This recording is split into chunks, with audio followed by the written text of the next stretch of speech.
I'm Blair Gilbert, here for Gilbert's Pro Hardware in St. Clair Shores, Michigan and MrHardware.com, here to talk about pet-proof screening. A lot of us have pets, children's. I have a nephew that used to stand in front of my door wall and kick the screen out, and it would tear the screen when the screen got kicked out of the channel. So we're going to show you real quick some pet-proof screening, how easy it is to roll.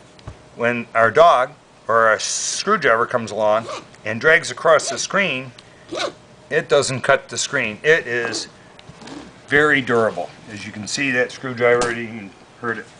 We take aluminum screening, a lot of people think is stronger, but aluminum screening, not so much.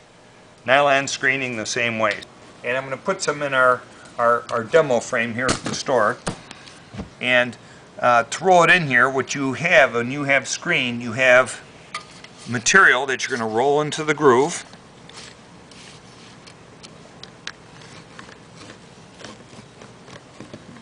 And then you're going to have a spline, a vinyl rubber molding that's flexible, and as long as it's flexible, and as long as it goes in with a fair amount of force, as you roll the spline in, you see how I'm forcing it into the crack here. When you get the spline in, if it takes some effort to get it in, then you know that it's going to hold the material pretty well. So the rule with rolling a screen is you roll one side, then you roll the opposite side.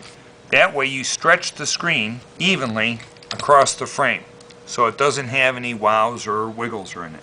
If anything you have to worry about sometimes is getting the screen too tight. We give the pet-proof screen, happens to be nylon, and it's like fiberglass that's in here. This screen is so strong. So to show you the screen compared to regular screen, it is not as transparent to look through.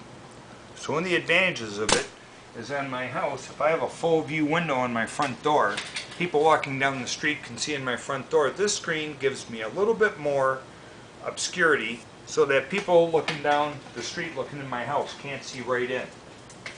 Here's the same type of screening. This is black aluminum. As you notice, it's almost invisible from where the screen is, where it isn't. This isn't obscuring much view. It also is giving us more airflow. The pet-proof screen costs us a little airflow. So when we have an aluminum screen, now this is older, but we have aluminum screen, and the dog scratches on it, the dog is just going to cut right through the screen.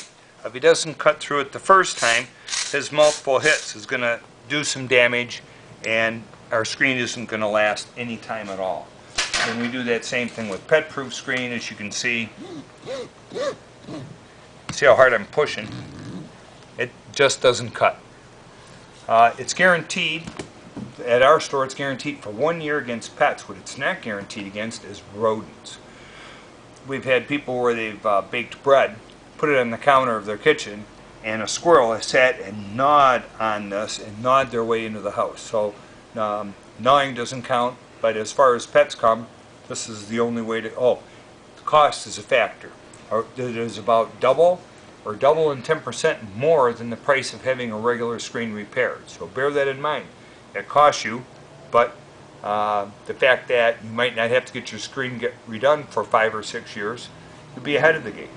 The other thing I have going for me is my nephew used to stand at the screen and kick the screen out of the track. He'd kick on it until it came out.